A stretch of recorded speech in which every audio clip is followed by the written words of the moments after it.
about 1,500 kilometers. This is one of the world's most notorious prisons, and there's a plan to send thousands of American criminals here. Secor is a mega prison in El Salvador, about 1,500 kilometers south of the US-Mexico border. Donald Trump has backed a proposal from El Salvador's President Nayib Bukele to send people here from the US. Trump supporters say it's a win-win. It takes criminals off American streets and takes pressure off American prisons. But critics say it's legally and morally dubious. These images show you just how extreme conditions are inside Secor. Inmates are confined to their cells for 23 hours a day. No mattresses, no sheets, and no direct sunlight. The artificial lights stay on 24/7. Exercise is limited to 30 minutes a day. Shackled.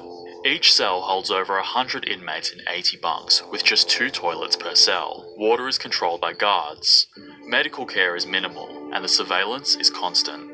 No visits, no phone calls, no rehabilitation programs. Inmates' heads are shaved every 5 days. Escape is impossible. The prison is protected by a 15,000-volt electric fence, multiple barbed wire walls, and a staff of around 2,000 guards, soldiers, and police officers.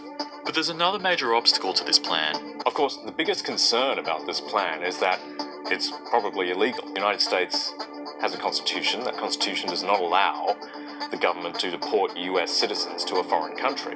That is essentially what we're talking about here, taking people who are Americans and sending them overseas to be punished by another country's penal system. But even if it's not legal, Bukele could still have an agenda.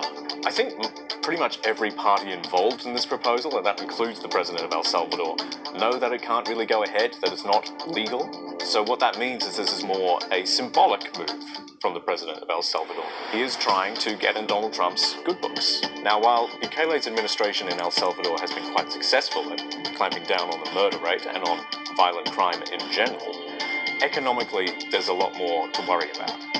I think what Bukele is hoping for here is a little economic help from the Trump administration.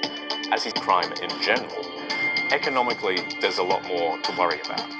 I think what Bukele is hoping for here is a little economic help from the Trump administration.